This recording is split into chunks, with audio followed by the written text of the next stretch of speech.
الحمدللہ رب العالمین والصلاة والسلام علی رسولہ الکریم، اما بعد فاعوذ باللہ من الشیطان الرجیم، بسم اللہ الرحمن الرحیم۔ یا ایھا الذین آمنوا لا تتخذوا عدوی وعدوکم اولیاء تلقون الیہم بالمودۃ وقد کفروا بما جاءکم من الحق یخرجون الرسول وإیاکم ان تؤمنوا باللہ ربکم ان کنتم خرجتم جہادا فی سبیل ابتغاء مرضاتی تصرون الیہم بالمودۃ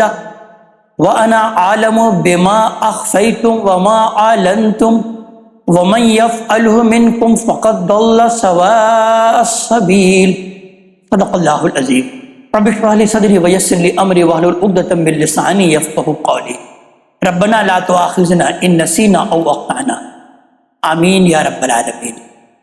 اللہ تبارک تعالیٰ کے بابرکت نام سے آج ہم قرآن حکیم کی 60ویں سورت سورہ ممتحنہ کے متعلق آغاز کر رہے ہیں۔ سورہ ممتحنہ کے بارے میں جیسا کہ عرض کیا جا چکا ہے کہ یہ اپنی سابقہ سورت سورہ الحشر کا جوڑا ہے۔ ان دونوں سورتوں کے مضامین میں یکسانیت ہے۔ سورہ ممتحنہ کا موضوع ان مسلمانوں کو ایمان اور اسلام کے تقاضے سمجھانا ہے جو ہجرت کر کے آ تو گئے تھے مگر ہجرت کے تقاضے ابھی ان پر واضح نہیں ہوئے تھے، لہذا امتحان کے موقع پر ان سے ایسی کمزوریاں صادر ہو جاتی تھیں جو انہیں منافقین کے قریب لے جاتی تھی۔ اس صورت میں مشرکین مکہ سے قطع تعلق کا حکم دیا گیا اور خطاب خاص طور پر ان لوگوں سے ہے جو اسلام میں داخل بھی تھے اور دین کی خاطر انہوں نے ہجرت بھی کی تھی، لیکن اہل مکہ سے رشتہ اور برادری کے جو تعلقات تھے اس کی زنجیریں ابھی انہوں نے نہیں توڑی تھیں۔ اس وجہ سے امتحان کے مواقع پر ان سے ایسی کمزوریاں صادر ہو جاتی تھیں جو ایمان اور اخلاص کے منافی ہوتی۔ تو اس صورت میں روح سخن ان مسلمانوں کی طرف ہے جنہوں نے ہجرت تو کی لیکن ہجرت کی اصل ابراہیمی حقیقت ابھی ان پر اچھی طرح واضح نہیں ہوئی تھی۔ ان کو حضرت ابراہیم علیہ السلام کے اسوہ حسنہ کی یاد دہانی فرمائی گئی کہ اگر ہجرت کی برکات سے فائدہ اٹھانا چاہتے ہو تو حضرت ابراہیم علیہ السلام کی طرح اپنے سابق ماحول سے ہر قسم کے تعلق کو منقطع کر کے ٹوٹلی اللہ تبارک تعالیٰ اور رسول سے وابستہ ہو جاؤ۔ اور پھر اس کے بعد ان عورتوں کو خاص طور پر جو مکے سے ہجرت کر کے آئی تھی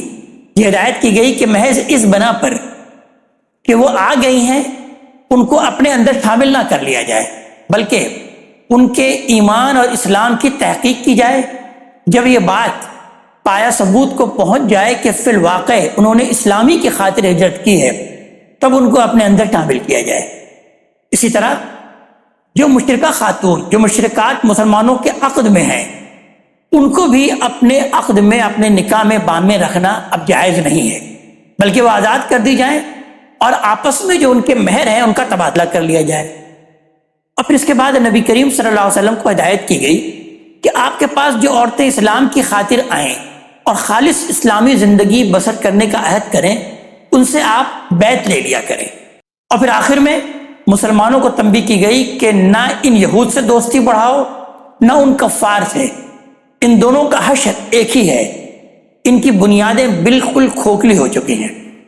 آئیے ہم مطالعے کا آغاز کرتے ہیں۔ ارشاد ہوتا ہے بسم اللہ الرحمن الرحیم، یا ایھا الذین آمنوا لا تتخذوا عدوی وعدوکم اولیاء، اے ایمان والو میرے اور اپنے دشمنوں کو دوست نہ بناؤ۔ خطاب اس میں اگرچہ عام ہے لیکن روح سخن انہی مسلمانوں کی طرف ہے جو ہجرت کر کے مدینہ آ گئے تھے مگر اپنی بعض کمزوریوں اور مصلحت پرستی کے باعث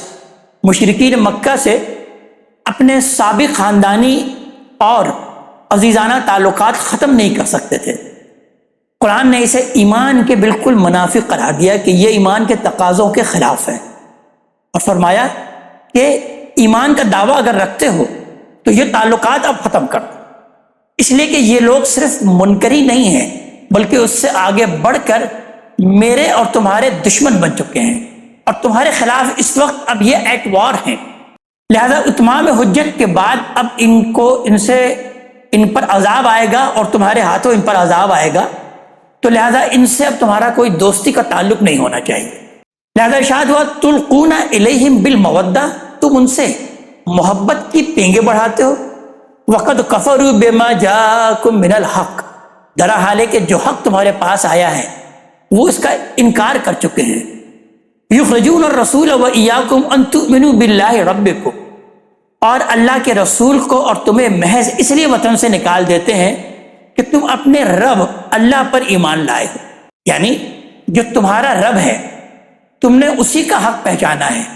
لیکن تمہاری حق شناسی تمہارے ساتھ ان کی دشمنی کا باعث بن گئی ہے۔ ان کنتم خرجتم جہادا فی سبیلی وابتغاء مرضاتی، تم اگر میری راہ میں جہاد کے لیے اور میری رضا کی طلب میں نکلتے ہو تو تسرون الیہم بالمودہ، تم انہیں رازدارانہ دوستی کا پیغام بھیجتے ہو۔ وَأَنَا أَعْلَمُ بِمَا أَخْفَيْتُمْ، حالانکہ میں جانتا ہوں جو تم چھپاتے ہو، وَمَا أَعْلَنْتُمْ، اور جو کچھ ظاہر کرتے ہو۔ تو سوچو بھلا کہ کیا کرتے ہو۔ وَمَن يَفْعَلْهُ مِنْكُمْ، اور حقیقت یہ ہے کہ تم میں سے جو یہ کرتے ہیں فَقَدْ ضَلَّ سَوَاءَ السَّبِيلِ، وہ سیدھی راستے سے بالکل بھٹک گئے ہیں۔ اس آیت کے تحت بعض مفسرین نے حضرت حاتم بن بلتہ رضی اللہ تعالیٰ عنہ کا ایک واقعہ بطور شان نزول نقل کیا ہے۔ شان نزول سے متعلق یہ بات اچھی طرح جان لینی چاہیے کہ جب کسی آیت کے تعلق سے کوئی واقعہ بطور شان نزول نقل کرتے ہیں تو اس کا مطلب لازماً یہی نہیں ہوتا کہ بالکل وہی واقعہ آیات کے نزول کا سبب بنا ہے، بلکہ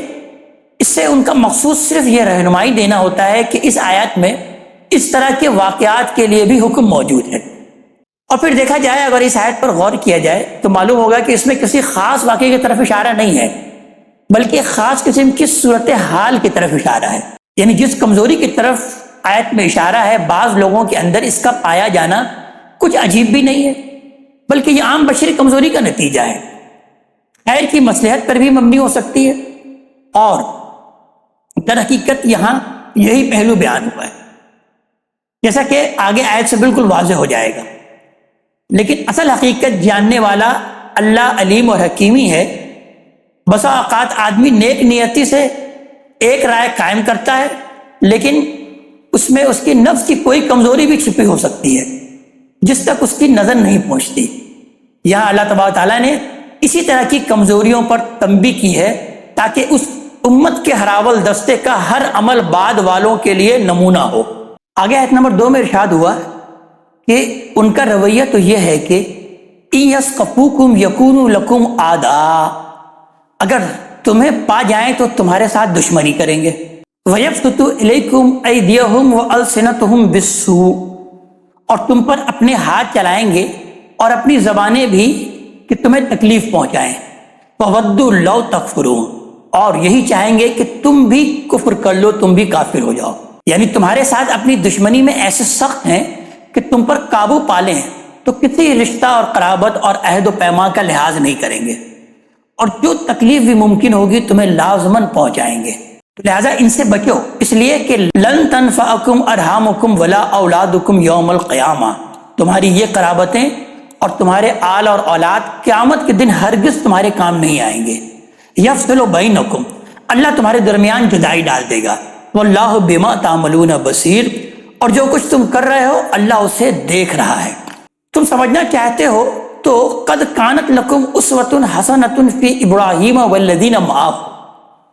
حقیقت یہ ہے کہ ابراہیم علیہ السلام اور ان کے ساتھیوں میں تمہارے لیے بہترین نمونہ ہے۔ اہل عرب کو ہم یہ جانتے ہیں کہ اس بات پر ناز تھا کہ وہ حضرت ابراہیم علیہ السلام اور حضرت اسماعیل علیہ السلام کی اولاد ہیں، انہیں ان کی ہجرت اور قربانی کی روایات کا بھی علم تھا، اسی لیے اللہ تبارک تعالیٰ نے یہاں ان کا خاص حوالہ دیا۔ ارشاد ہوتا ہے اذ قالوا لقومہم، جب انہوں نے اپنی قوم سے صاف صاف کہہ دیا انا براء منکم ومما تعبدون من دون اللہ، کہ ہم تم سے اور تمہارے ان معبودوں سے جن کو تم اللہ کے سوا پوچھتے ہو بالکل بیزار ہے۔ کفرنا بکم،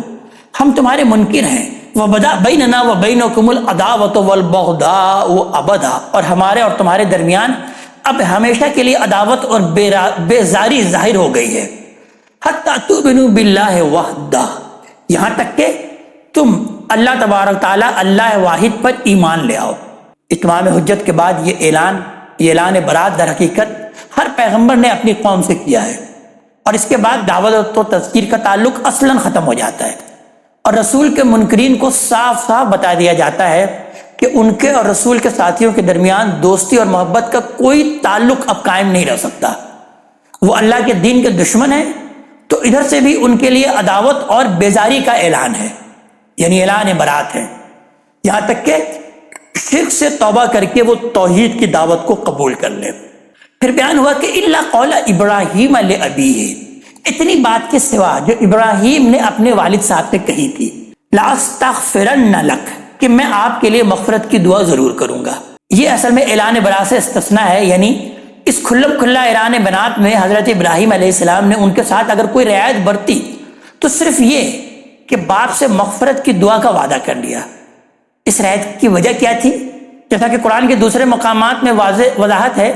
کہ وہ نہایت درد مند اور بردبار تھے۔ انہوں نے خیال فرمایا کہ اگر وہ اپنے باپ کے لیے مغفرت کی دعا کرتے ہیں تو یہ چیز اعلان برات کے منافی ہوگی جو وہ اپنی پوری قوم سے کر رہے ہیں، بلکہ یہ نیکی اور احسان ہوگا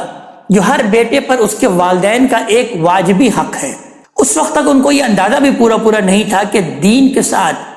باپ کی دشمنی کس درجے کی ہے۔ انہوں نے خیال فرمایا کہ باپ کا سارا غصہ اس وجہ سے ہے کہ وہ اپنے خیال کے مطابق اپنے بیٹے کو ایک گمراہی سے بچانا چاہتے ہیں، لیکن جب ان پر یہ بات اچھی طرح واضح ہو گئی کہ ان کا باپ اللہ کے دین کا کٹر دشمن ہے تو انہوں نے کمپلیٹلی اعلان برات کر لیا ان سے۔ تو اس بات کو بیان ہوا کہ الا قول ابراہیم لابیہ ہے کہ اتنی بات کے سوا جو ابراہیم علیہ السلام نے اپنے باپ سے کہی تھی، لاستغفرن لک، کہ میں آپ کے لیے مغفرت کی دعا ضرور کروں گا، وما املک لک من اللہ من شیء، اگرچہ اللہ تعالیٰ کی طرف سے میں آپ کے لیے کسی چیز پر زور نہیں رکھتا، یعنی میرے پاس بھی اس سے زیادہ کوئی اختیار نہیں ہے کہ آپ کے لیے مغفرت کی دعا کروں۔ اسے قبول کرنا یا نہ کرنا اللہ تبارک تعالیٰ کے اختیار میں ہے، میں اس میں کوئی مداخلت نہیں کر سکتا۔ اس کے بعد حضرت ابراہیم علیہ السلام اور ان کے ساتھیوں نے یہ دعا کی کہ ربنا علیک توکلنا، اے رب ہمارے، ہم نے تجھ پر بھروسہ کیا ہے، والیک انبنا، اور تیری طرف رجوع ہوئے ہیں، والیک المصیر، اور ہم کو تیرے ہی حضور میں پلٹ کر آنا ہے۔ ربنا لا تجعلنا فتنة للذین کفروا، اے رب ہمارے، ہمیں ان منکروں کے لیے تختہ مشق نہ بننے دے، واغفر لنا، اور ہم سے درگزر فرما۔ ربنا انک انت العزیز الحکیم، اے ہمارے رب، بے شک تو ہی زبردست ہے، عزیز ہے اور حکیم ہے، بڑی حکمت والا ہے۔ اس طرح کی دعا ہجرت اور برات کے موقع پر ہر پیغمبر نے کی ہے، یہ ہم قرآن حکیم میں جا بجا پڑھ چکے۔ یہ دعا اس حقیقت کو ظاہر کرتی ہے کہ بندے کا نیک سے نیک ارادہ بھی اللہ تبارک تعالیٰ کی توفیق سے انجام پاتا ہے، اس وجہ سے ہر قدم اسی کی مدد کے بھروسے پر اٹھانا چاہیے۔ اللہ تبارک تعالیٰ کی آزمائشوں میں وہی سرخرو ہوتے ہیں جن کے دل ہر وقت اس کی طرف جھکے رہتے ہیں، اور جن کے اندر یہ یقین راسخ ہوتا ہے کہ بالآخر ان کو ایک دن اپنے رب ہی کی طرف پلٹنا ہے۔ اس لیے پھر آیت نمبر 6 میں آگے بیان ہوا کہ لقد کان لکم فیہم اسوۃ حسنہ، ان لوگوں میں یقیناً تمہارے لیے بہترین نمونہ ہے، لمن کان یرجو اللہ والیوم الآخر، تم میں سے ہر اس شخص کے لیے جو اللہ اور آخرت کی امید رکھتا ہے۔ مطلب یہ ہے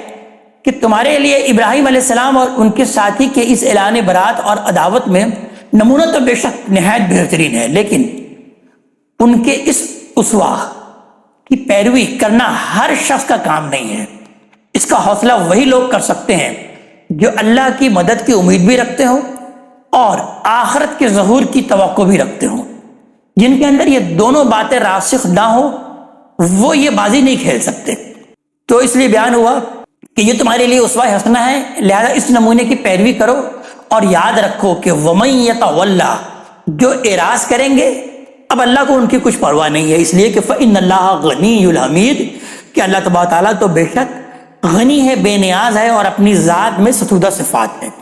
تم ایمان پر قائم رہتے ہو تو جان لو کہ عَصَى اللَّهُ أَن يَجْعَلَ بَيْنَكُمْ وَبَيْنَ الَّذِينَ عَادَيْتُم مِّنْهُم مَّوَدَّةً، بعید نہیں ہے کہ اللہ تمہارے اور ان منکروں میں سے ان لوگوں کے درمیان دوستی پیدا کر دے اور انہیں بھی ایمان کی توفیق دے جن سے تم نے دعوت مول لی ہے۔ یہ اس حقیقت کی طرف توجہ دلائی ہے کہ ایمان پر استقامت بعض اوقات خود ایک ذریعہ دعوت بن جاتی ہے۔ لوگ جب دیکھتے ہیں کہ کوئی شخص محض دین کی خاطر اپنے بھائی بہن اعزا و اقربا دوست احباب بلکہ اپنے اہل و عیال کو بھی چھوڑنے کے لیے تیار ہو گیا ہے تو سوچنے لگتے ہیں کہ اس دعوت میں کیا چیز ہے جو اس درجے استقامت کا باعث بن گئی ہے، لہذا بات کو سننے اور اس پر غور کرنے کے لیے آمادہ ہو جاتے ہیں، اور یہی چیز ان کی دشمنی کو دوستی میں بدل دیتی ہے۔ واللہ قدیر، اور اللہ بڑی قدرت والا ہے۔ واللہ غفور الرحیم، اور اللہ تبارک تعالیٰ تو غفور ہے اور رحیم ہے، یعنی ہر چیز پر قدرت رکھتا ہے، اس لیے چاہے تو جانی دشمنوں کو جگری دوست بنا دے، اور اس کے ساتھ ساتھ غفور اور رحیم بھی ہے، لہذا ہر وقت منتظر رہتا ہے کہ لوگ آگے بڑھیں تو انہیں اپنی مغفرت کے دامن میں سمیٹ لے، ان کی کمزوریوں کو معاف کرے اور آگے ان کے لیے توفیق خیر کی راہیں کھول دے۔ لا ينهاكم الله عن الذين لم يقاتلوكم في الدين ولم يخرجوكم من دياركم ان تبروهم وتقسطوا اليهم، اللہ تمہیں اس بات سے نہیں روکتا کہ تم ان لوگوں کے ساتھ بھلائی اور انصاف کا برتاؤ کرو جنہوں نے دین کے معاملے میں تم سے جنگ نہیں کی اور تمہیں تمہارے گھروں سے نہیں نکالا۔ یعنی اگر کسی دنیاوی معاملے میں تمہارا ان سے کوئی خاندانی، قبائلی یا قومی جھگڑا ہے تو وہ ایک الگ بات ہے، دین اور اخلاق کے عام اصولوں کی روشنی میں تم اس کے بارے میں جو فیصلہ چاہے کر سکتے ہو، لیکن دین کا جھگڑا نہیں ہے تو اللہ پھر تمہیں کسی بات سے نہیں روکتا۔ ان اللہ یحب المقسطین، کہ بے شک اللہ تبارک تعالیٰ تو انصاف کرنے والوں کو پسند کرتا ہے۔ اس میں شبہ نہیں ہے کہ اللہ بھلائی کرنے والوں کو بھی پسند کرتا ہے، لیکن اس کے محرکات کیونکہ انسانی فطرت میں ہیں، لہذا انسان محتاج کی مدد کرنے، کمزوروں کو سہارا دینے اور اعزا و اقربا سے صلہ رحمی کے لیے آسانی سے کے ساتھ آمادہ ہو جاتا ہے۔ انصاف کا معاملہ البتہ مشکل ہے، اپنے دشمنوں کے ساتھ انصاف کرنا کوئی آسان بازی نہیں ہے، اس لیے بطور خاص فرمایا ہے کہ اللہ انصاف کرنے والوں کو پسند کرتا ہے۔ انما ینہاکم اللہ عن الذین قاتلوکم فی الدین، اللہ جس بات سے تم کو روکتا ہے وہ یہ ہے کہ جنہوں نے دین کے معاملے میں تم سے جنگ کی ہے، وَأَخْرَجُوكُم مِّن دِيَارِكُمْ، اور تمہیں تمہارے گھروں سے نکالا ہے، وَظَاهَرُوا عَلَىٰ إِخْرَاجِكُمْ، اور تمہارے نکالنے میں دوسروں کی مدد کی ہے، أَن تَوَلَّوْهُمْ، کہ تم ان لوگوں سے دوستی کرو۔ یعنی ممانعت صرف دوستی ہے جو ذاتی مفادات اور خاندانی، قبائلی اور قومی تعصبات کو دین اور ملت پر ترجیح دینے کا باعث بن جاتی ہے۔ نیکی اور انصاف یہ ممنوع نہیں ہے، اس کا اہتمام تو ہر حالت میں ہوگا، اس میں دوست، دشمن اور کافر اور مومن کا بھی کوئی فرق، اس کا بھی کوئی سوال پیدا نہیں ہوتا۔ نیکی اور تقوی اور قیام بالقسط یہ تو ایمان کا تقاضا ہے، اس کو ہم کئی بار پڑھ چکے، اسے کوئی بندہ مومن کسی حال میں بھی پس پش نہیں ڈال سکتا، وہ تو اس سے روکتا ہے اور تمہیں تنبیہ کرتا ہے کہ وَمَن يَتَوَلَّهُمْ فَأُولَٰئِكَ هُمُ الظَّالِمُونَ، جو اس طرح کے لوگوں سے دوستی کریں گے وہی ظالم ہیں۔ اسی رویے کا تقاضا ہے، آگے بیان ہوا کہ یعنی جس رویے کی ابھی اوپر تلقین کی گئی ہے اس کا تقاضا ہے کہ یا ایھا الذین آمنوا اذا جاءکم المؤمنات مہاجرات، کہ مسلمان عورتیں جب ہجرت کر کے تمہارے پاس آئیں اے اہل ایمان تو فامتحنوہن، تو ان کی تحقیق کرو، یعنی اس بات کی تحقیق کرو کہ وہ اسلام قبول کر کے آئی ہیں اور اسلام ہی کے لیے آئی ہیں یا کوئی اور دنیاوی غرض ہے ان کے پیش نظر۔ مثلا ہو سکتا ہے کہ شوہر سے بیزاری ہو گئی ہو، یا کسی کی محبت کی وجہ سے انہوں نے ہجرت کی ہو، یا محض جگہ کی تبدیلی کا شوق اس اقدام کا، اس ہجرت کے اقدام کا باعث بن گیا ہو۔ بیان کیا جا رہا ہے کہ اللہ عالم بایمانہن، اللہ تو ان کے ایمان سے اچھی طرح واقف ہے ہی، مطلب یہ ہے کہ اللہ کو کوئی دھوکہ نہیں دے سکتا اور اسے کسی تحقیق کی ضرورت بھی نہیں ہے۔ یہ اگر جھوٹ بولیں گی تو اللہ کی گرفت سے بچ نہیں سکیں گی، لیکن تمہارے لیے یہی کافی ہے کہ قسم سے ان سے قسم اٹھا لو، یا دوسرے اور قرائن اور حالات سے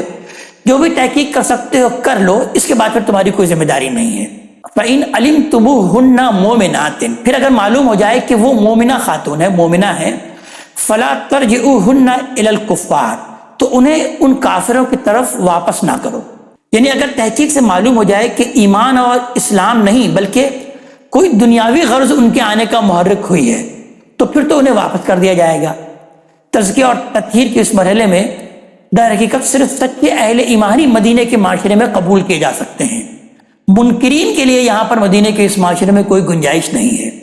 تو اس لیے بیان ہوا کہ لا ہن حل لہم ولا ہم یحلون لہن، یہ ان کے لیے جائز ہے اور نہ یہ کافر ان عورتوں کے لیے جائز ہے۔ یہ در حقیقت اسی حکم کی فرع ہے جو ابھی بیان ہوا کہ دین کے دشمنوں سے دوستی کا کوئی تعلق باقی نہیں رہنا چاہیے۔ میاں بیوی کا رشتہ اسی تعلق سے وجود میں آتا ہے اور اسی بنا پر قائم رہتا ہے۔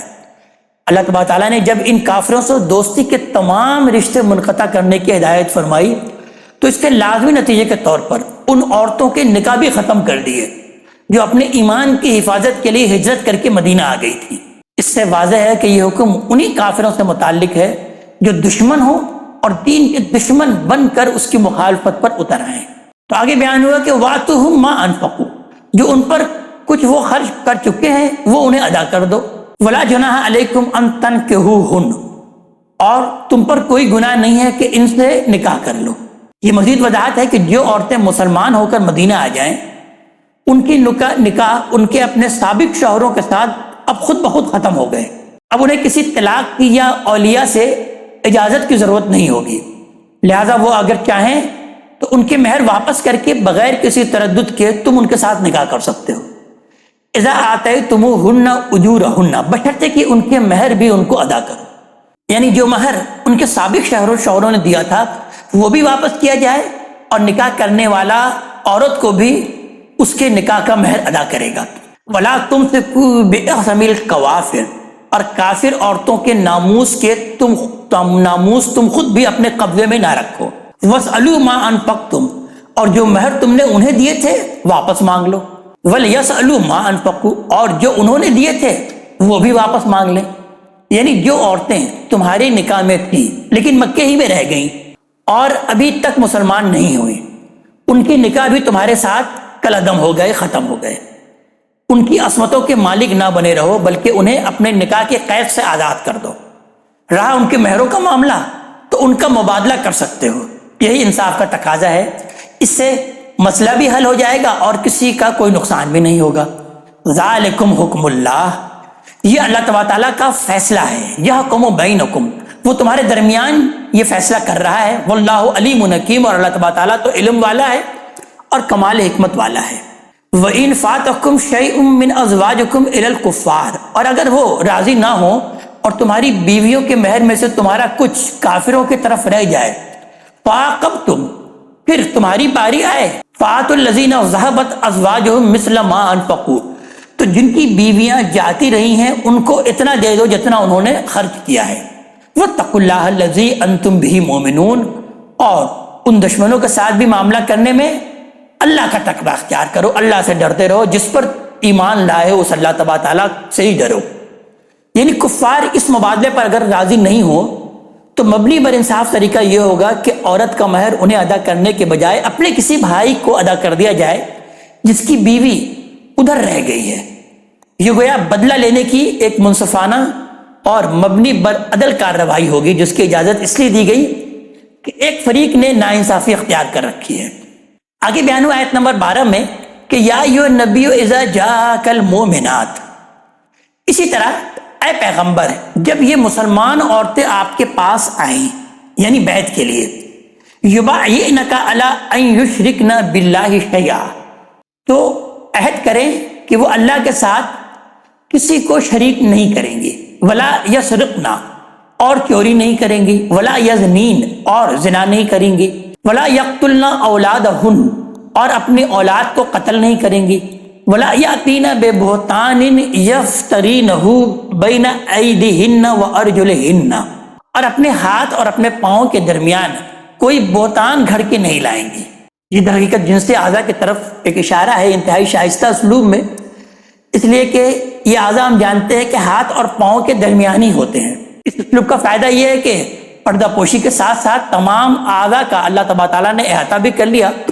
اور وہ سب تہمتیں بھی اس کے ذیل میں آ گئیں جو در حقیقت جنسی نوعیت کی ہو سکتی ہیں۔ اور پھر بیان ہوا کہ ولا یعصینک فی معروف، اور بھلائی کے کسی معاملے میں تمہاری نافرمانی نہیں کریں گی، یعنی بھلائی کے وہ کام جن سے ہر سلیم الفطرت انسان واقف ہے۔ بیت کے الفاظ میں ان کا ذکر بالاجمال اور منکرات کا ذکر